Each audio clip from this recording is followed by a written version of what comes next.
श्रील प्रभुपाद की जय, गुरु गौरांग की जय। श्रील रघुनाथ दास गोस्वामी का जीवन चरित्र हम श्रवण कर रहे हैं। चैतन्य महाप्रभु से उपदेश प्राप्त करने के बाद रघुनाथ दास गोस्वामी क्या आचरण करने वाले हैं। कल के सत्र में हमने सुना था चैतन्य महाप्रभु से जब उन्होंने उपदेश प्राप्त किया, कितना सुंदर उपदेश है कि एक भक्त को इस संसार में कैसे रहना चाहिए। चैतन्य महाप्रभु ने कहा, सामान्य व्यक्ति की तरह रहो, बाहर के लोगों को ऐसा दिखाओ कि तुम सामान्य व्यक्ति हो, तुम्हारा संसार के साथ मेल जोल है, लेकिन अपने हृदय में भगवान कृष्ण का नित्य स्मरण करो।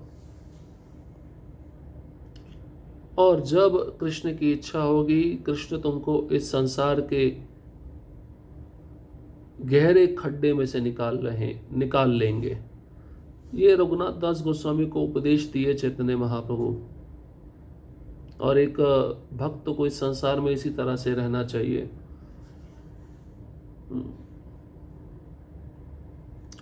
अब रघुनाथ दास गोस्वामी का आचरण कैसा था इस उपदेश को सुनने के बाद। बाह्य आचरण में उनका परिवर्तन हो गया। कैसा परिवर्तन हुआ अब हम सुनेंगे।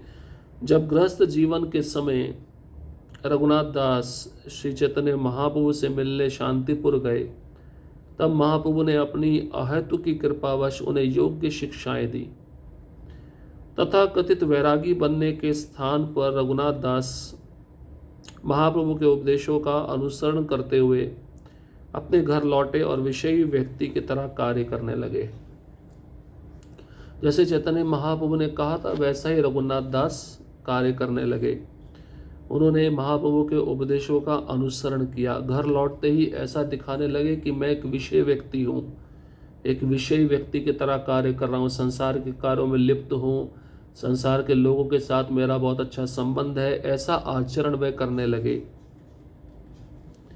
भाई वैराग्य बातुलता सकल छाड़िया, यथा योग्य कार्य करे अनासक्त हैया। देखी तार पिता माता बड़ सुख पाइला, ताहर आवरण किछु शिथिल हैला। चैतन्य चरितामृत मध्य लीला 16वां अध्याय श्लोक क्रमांक 243-244। अनुवाद। घर आने पर रघुनाथ दास ने सारा पागलपन तथा बाह्य छद्म वैराग्य छोड़ दिया और वह गृहस्थी के कार्यों में बिना आसक्ति के रहने लगे। जब रघुनाथ दास के माता पिता ने देखा कि उनका पुत्र गृहस्थ की तरह रह रहा है, तो वे अत्यंत सुखी हुए। फलस्वरूप उन्होंने चौकसी में ढील कर दी। यही तो चाहते थे रघुनाथ दास। भाई, जब तक तुम्हारा व्यवहार इस संसार के प्रति वैराग्य वाला बना रहेगा तो घर के लोग तुम्हारे ऊपर जो पहरा है, बंधन है, उसमें ढील नहीं देंगे। अब जैसे ही घर में माता पिता ने देखा हमारा लड़का तो बहुत अच्छे से काम कर रहा है, बहुत अच्छा विषय व्यक्ति बन गया है, संसार के लोगों के साथ उठता है, बैठता है, रिश्तेदारी में जाता है, यही तो हम चाहते थे। अब ये ऐसा आचरण कर रहा है तो इस पे पहरा क्यों लगाने का। माता पिता ये देखकर बड़े खुश हो गए रघुनाथ दास के। उन्होंने जो पहरेदार बिठाए तो उसमें ढील कर दी। अब जहाँ पे पहले देखने के लिए 6 लोग थे उसको, अब उसमें 4 लोग हो गए या 3 लोग हो गए देखने के लिए। और रघुनाथ दास भी देखिए कैसे रह रहे हैं, गृहस्थी के कार्यों में लगे हुए हैं लेकिन बिना आसक्ति के। यही गृहस्थ को समझना चाहिए। भाई, मेरा कुछ भी नहीं है, सब कुछ कृष्ण का है, लेकिन रिस्पॉन्सिबिलिटी के रूप में, जिम्मेदारी के रूप में मुझे सब देखना है, लेकिन बिना आसक्ति के। जब रघुनाथ दास के माता पिता ने देखा कि उनका पुत्र पागल जैसा व्यवहार नहीं कर रहा है और जिम्मेदारी के साथ अपना कर्तव्य निभाता है, तो वे अत्यंत सुखी हुए। पागल जैसा व्यवहार नहीं कर रहे का मतलब क्या है। भाई, जो भक्त है वो पागल है। प्रभुपाद जी ने भी कहा है हरे कृष्णा वाले पागल है। किनकी दृष्टि में? बाहर के लोगों की दृष्टि में। और भक्तों की दृष्टि में बाहर के लोग पागल हैं। अब सच्चा पागल कौन है ये तो हम बता नहीं सकते, आप समझ लीजिए। माता पिता ने सोचा इसका चैतन्य महाप्रभु के प्रति प्रेम, पागलपन सब खत्म होता जा रहा है। बहुत अच्छा पुत्र है हमारा, जिम्मेदारी के साथ अच्छा कर्तव्य निभा रहा है। संसार में ये जो भक्ति है ना भगवान के प्रति, वो भी प्रेममय भक्ति, शुद्ध भक्ति, ये संसार के लोगों की दृष्टि में उस व्यक्ति को पागल करार दे देती है, पागल बना देती है। लेकिन संसार के लोग ये नहीं समझते कि वो स्वयं पागल हैं, क्योंकि मनुष्य शरीर प्राप्त करके वो इतना बड़ा दुर्लभ धन खो रहे हैं, और जब ये धन चला जाएगा, याचना करने पर भी ये वापस नहीं आएगा। कौन सा धन? हरिनाम रूपी धन, भक्तों का संग रूपी धन। अब माता पिता रघुनाथ दास के क्या करने लगे? जब देखा कि पागलपन से मुक्त हो गया है, वे 11 व्यक्ति, 5 रखवाले, 4 निजी नौकर तथा 2 ब्राह्मण जो उसकी रखवाली में रहते थे, चौकसी में ढिलाई बरतने लगे। अब उन पहरेदारों ने भी देखा है जिस कार्य के लिए हमें लगाया गया था, अब वो तो संभव नहीं है, क्योंकि ये तो बहुत अच्छा आचरण दिखा रहे हैं, अब ज़्यादा इन पर नज़र क्यों रखी जाए, थोड़ा नज़र हम भी इधर उधर घुमा लेते हैं। ऐसा रघुनाथ दास के ऊपर जो नौकर पहरेदार रखे गए थे, उनकी भावना मन में ऐसी आ गई। जब रघुनाथ दास गृहस्थी के कार्य करने लगे तो उनके माता पिता ने रखवालों की संख्या घटा दी। जैसे हमने पहले भी कहा था, भाई अब पुत्र अच्छा हो गया है, कोई चिंता की बात नहीं है, घर से भाग कर नहीं जाएगा, भक्ति में पागल नहीं होगा, घर के कामों में लगा है। अब जो नौकर पहरेदार लगाए हैं, क्यों पैसा खर्च किया जाए, इसको कम कर देते हैं। तो नौकरों की, पहरेदारों की संख्या कम कर दी। चैतन्य चरितमृत मध्य लीला 16वां अध्याय श्लोक क्रमांक 244 का तात्पर्य, भीतरे वैराग्य बाहिरे करे सर्व कर्म, देखिया तब माता पिता आनंदित मन। चैतन्य चरितमृत अंत्य लीला 6वां अध्याय 15वें श्लोक। रघुनाथ दास अपने गृहस्थ जीवन से भी भीतर से पूरी तरह विरक्त थे, किंतु उन्होंने अपने वैराग्य को बाहर प्रकट नहीं किया। उल्टे वह सामान्य व्यापारी की तरह कार्य करते रहे। ये देखकर उनके माता पिता संतुष्ट थे। एक शिक्षा मिलती है हम सब साधकों को ये प्रसंग सुनकर। क्या शिक्षा है? अपना भजन के बारे में किसी को मत बताओ, किसी के सामने अपना वैराग्य प्रकट मत करो कि मैं इतनी माला करता हूँ, मैं इतना कम खाता हूँ, मैं इतना कम सोता हूँ। जो भी है अच्छा है, अपने तक सीमित रखो, या अपने गुरु को बता सकते हो। जिस भक्त ने आपको मार्गदर्शन किया है भक्ति में, उसको बता सकते हो, लेकिन हर एक को ये बातें नहीं बतानी चाहिए। रघुनाथ दास के मन में जरा सा भी भौतिक विषय लेश मात्र भी नहीं था। यहाँ पे बताया गया गृहस्थ जीवन में भी रहकर पूरी तरह विरक्त थे, कुछ लेना देना नहीं। लेकिन अब महाप्रभु ने एक शिक्षा दी है, भाई घर में रहो, ऐसा दिखाओ कि तुम घर की तरह रह रहे हो, घर के काम कर रहे हो, तभी तुम निकल पाओगे, नहीं तो तुम्हें हमेशा जीवन भर वहीं पे रहना पड़ेगा। तो रघुनाथ दास ने अपना वैराग्य किसी के सामने प्रकट नहीं किया, अंदर ही अंदर बस सही मौके का इंतजार कर रहे थे, सही अवसर का इंतजार कर रहे थे, सामान्य व्यापारी की तरह कार्य कर रहे थे। और ये देखकर उनके माता पिता बहुत संतुष्ट थे। अभी तो ये कहीं भाग के जाएगा नहीं, अभी हमें कोई चिंता की बात नहीं है। जब उन्हें यह संदेश मिला कि श्री चैतन्य महाप्रभु मथुरापुरी से लौट आए हैं, तो रघुनाथ दास ने महाप्रभु के चरणों तक जाने का प्रयास किया, क्योंकि पहले बताया था कि अभी तुम घर जाओ, गृहस्थी की तरह कार्य करो, जब मैं वृंदावन से लौटकर नीलाचल आ जाऊंगा, जगन्नाथपुरी वापस आ जाऊंगा, तब तुम घर से भागने का प्रयास करना और कोई ना कोई युक्ति निकालते रहो, विचार करते रहो कैसे घर से भागा जाए। अब रघुनाथ दास को पता चल गया कि चैतन्य महाप्रभु मथुरा से जगन्नाथपुरी वापस आ गए हैं। अब रघुनाथ दास महाप्रभु के चरणों को प्राप्त करने के लिए घर से भागने का प्रयास करने लगे। संकट में रघुनाथ, क्या संकट आया रघुनाथ दास के जीवन में? उस समय एक मुसलमान अधिकारी सप्तग्राम से कर वसूलता था। जब रघुनाथ दास के ताऊ हिरण्य दास ने कर वसूलने के लिए सरकार से समझौता किया, तो मुसलमान चौधरी या कर संग्राहक अपना पद खोने के कारण उससे अत्यधिक ईर्ष्या करने लगा। हिरण्यदास 20 लाख रुपए एकत्र करते थे, अतएव उन्हें सरकार को 15 लाख रुपए देने चाहिए थे, किंतु वे केवल 12 लाख रुपए देते थे और इस तरह 3 लाख रुपए अधिक लाभ उठाते थे। यह देखकर मुसलमान चौधरी, जो कि तुर्क था, उनका प्रतिद्वंदी बन गया। वो पैसे के मामले में सतर्क रहना चाहिए, धन के मामले में कोई भी किसी का शत्रु बन सकता है। अब यहाँ पे संकट में कैसे आ गए रघुनाथ? गलत काम तो उनके चाचा जी कर रहे थे, हिरण्य मजूमदार कर रहे थे, लेकिन संकट में वो आ गए। कैसे आए? अब यहाँ पे बताया गया सप्तग्राम जहाँ पे वे रहते थे, वहाँ पे एक मुसलमान अधिकारी टैक्स लेता था, सब घरों से कर वसूलता था। और रघुनाथ दास के जो ताऊ थे हिरण्य मजूमदार, उनके पिता के भाई, कर वसूलने के लिए उन्होंने सरकार से समझौता किया था। अब मुसलमान चौधरी को डर लगने लगा कि ये मेरा पद मुझसे छीन लेगा, तो उस मुसलमान चौधरी को अपना पद खोने का डर होने के कारण वो हिरण्य मजूमदार के साथ ईर्ष्या करने लगा। अब हिरण्य मजूमदार क्या करते थे? 20 लाख रुपए इकट्ठा करते थे। उस समय 20 लाख रुपए, आप सोचिए, और सरकार को उन्हें 15 लाख रुपए देने चाहिए थे, लेकिन 12 लाख रुपए देते थे, 3 लाख रुपए का प्रॉफिट अपने पास में रख लेते थे। 5 लाख तो मिल ही रहा है, ऊपर से 3 लाख और आ गया।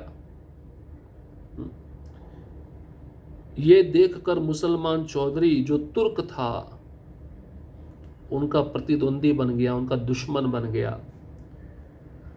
सरकारी खजाने को गुप्त हिसाब भेजकर चौधरी कार्यकारी मंत्री को ले आया।